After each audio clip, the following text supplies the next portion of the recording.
Hello friends, इस video के माध्यम से हम क्लास 9th हिंदी कोर्स ए से गद्य खंड का पाठ 1, 2, 4 एवं पद्य खंड का पाठ 9, 10, 11, 12 से 85 MCQ बताएंगे। आशा है कि आपको काफ़ी पसंद आएगा और ऑनलाइन एग्जामिनेशन देने में आपको सुविधा होगी। तो आइए हम शुरू करते हैं पाठ 1 से। दो बैलों की कथा। दो बैलों की कथा पाठ में किस जानवर को बुद्धिहीन कहा गया है? उत्तर होगा गधे को। हीरा और मोती किस जाति के बैल थे? इसका उत्तर होगा पछाई जाति के। तीसरा प्रश्न है झूड़ी का पूरा नाम क्या था? उत्तर होगा झूड़ी काछी। चौथा है झूड़ी का साला कौन था? उत्तर होगा गया। पांचवा प्रश्न है पाठ में किसकी बेटी के विषय में कहा गया है? उत्तर होगा भैरव की। छठा प्रश्न है निरापद शब्द का अर्थ है, तो इसका उत्तर होगा सुरक्षित। बस इतना ही काफ़ी है। इस वाक्य में ही क्या है? तो उत्तर हो जाएगा निपात। इस कहानी का मूल तत्व क्या है? तो आज़ादी, स्वतंत्रता, ये सभी है। इसमें पशुओं के झुंड के लिए एक शब्द क्या है? तो रेवर।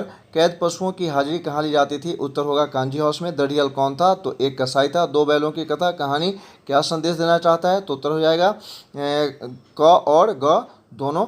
आगे यहाँ आंसर दिया हुआ है, आप यहाँ से देख सकते हैं। अगला पाठ है लहासा की ओर से। लहासा की ओर पाठ है, तो उत्तर हो जाएगा यात्रा वृत्तांत। पाठ लहासा की ओर का लेखक है, उत्तर हो जाएगा राहुल सांकृत्यायन। लेखक का जन्म स्थान है पंदाहा। पाठ में चाय मथने के बर्तन का नाम है चोंगी। लेखक किस वेश में यात्रा किया? तो उत्तर हो जाएगा भिखारी के। मंगोल भिक्षु का नाम था सुमति। यह व्यापारिक ही नहीं सैनिक रास्ता भी था। यहाँ किस रास्ते की बात की गई है? तो नेपाल से तिब्बत जाने की।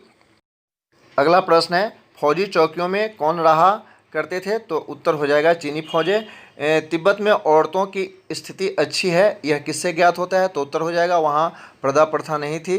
लेखक किसके साथ यात्रा कर रहे थे? उत्तर हो जाएगा सुमति के साथ। राहुल सांकृत्यायन जी का जन्म डैश में हुआ था? उत्तर हो जाएगा 1893 में। बोलगा से गंगा के लेखक हैं राहुल सांकृत्यायन जी। प्रत्यक्ष शब्द का अर्थ है यहाँ त्यागा हुआ, छोड़ा हुआ, दोनों ही होगा। आगे उत्तर दिया हुआ है, आप देख सकते हैं। अगला पाठ है सांवले सपनों की याद। D.H. लॉरेंस कौन थे? उत्तर हो जाएगा अंग्रेजी उपन्यासकार। सालिम अली का जन्म सन डैश में हुआ था? उत्तर हो जाएगा 1896 में। शोक शब्द का अर्थ है चंचल। फॉल ऑफ ए स्पैरो किनकी आत्मकथा है? उत्तर हो जाएगा सालिम अली की। इनमें से वर्ड वॉचर किसे कहा गया है? उत्तर हो जाएगा सालिम अली को। प्रश्न है सांवले सपनों की याद किस विधा में लिखा गया है? उत्तर हो जाएगा संस्मरण में। प्रश्न है डोला बीबी का मजार के लेखक कौन है? तो उत्तर हो जाएगा जाबिर हुसैन। सांवले सपनों की याद में चर्चा है यहाँ सलीम अली और कृष्ण दोनों की चर्चा, इसलिए उत्तर हो जाएगा घ। सालिम अली कौन थे? तो एक पक्षी विज्ञानी। प्रश्न है सालिम अली कहाँ विलीन होने वाले थे? उत्तर हो जाएगा प्रकृति में। हुजूम शब्द से तात्पर्य है जनसमूह, वीर, रेला, उत्तर हो जाएगा ये सभी। नैसर्गिक शब्द में कौन सा प्रत्यय? उत्तर हो जाएगा क, इक प्रत्यय। बीमारी शब्द में कौन सा प्रत्यय है? उत्तर हो जाएगा ग, ई प्रत्यय। यहाँ उत्तर दिया हुआ है, यहाँ से भी आप देख सकते हैं। आइए अब गद्य खंड से देखते हैं साखियाँ। साखियाँ किस कवि ने लिखा है? तो उत्तर हो जाएगा कबीर ने। साखी में मानसरोवर किसका प्रतीक है? उत्तर हो जाएगा मन रूपी सरोवर का। साखी में मैं का प्रयोग किसके लिए किया गया है? तो सच्चे ईश्वर भक्त के लिए। साखी में कवि किसे ढूंढ रहा है? तो उत्तर हो जाएगा भक्त को।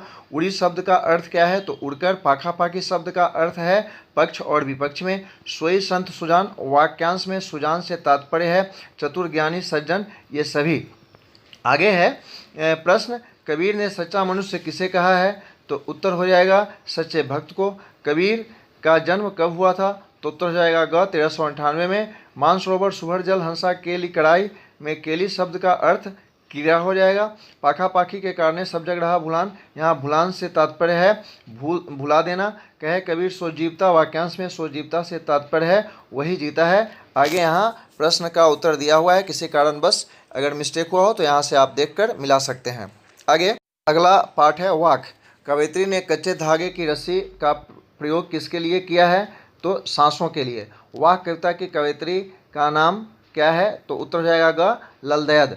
करे देव भवसागर पार में भवसागर से तात्पर्य क्या है? तो संसार रूपी सागर। माझी को दू क्या उतराई में माझी से तात्पर्य प्रभु का है। कवयित्री ने प्रभु को किस नाम से पुकारा है? तो उत्तर हो जाएगा शिव नाम से। अगला प्रश्न है वाक कविता में किस में भेदभाव करने को नहीं कहा गया है? तो उत्तर हो जाएगा हिंदू मुसलमान में। भवसागर पार करने के लिए कवित्री चिंतित क्यों है?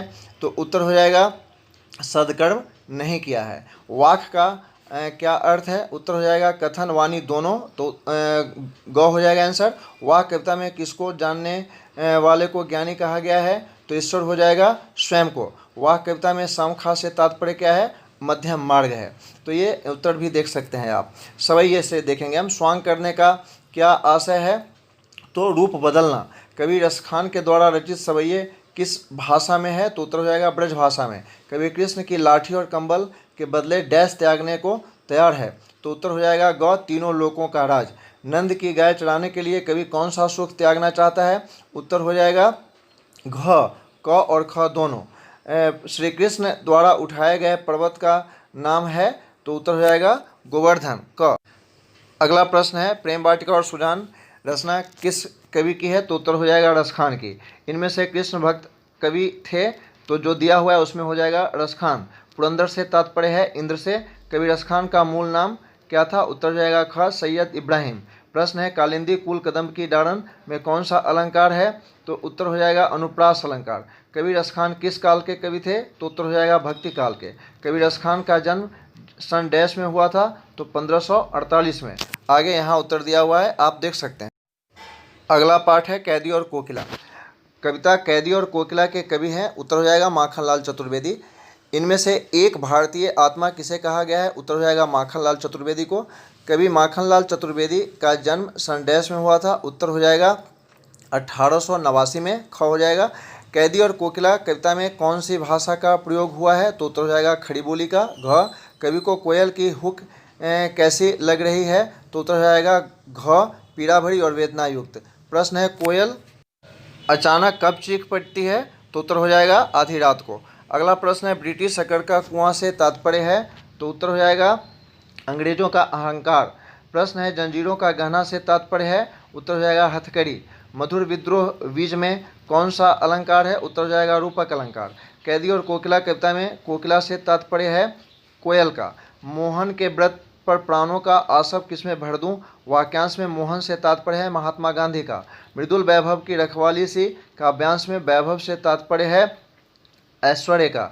कविता कैदी और कोकिला में कवि अपनी तुलना कोयल से करता है। यहाँ उत्तर भी दिया हुआ है, आप देख सकते हैं। इसी के साथ आपका दिन शुभ हो। धन्यवाद।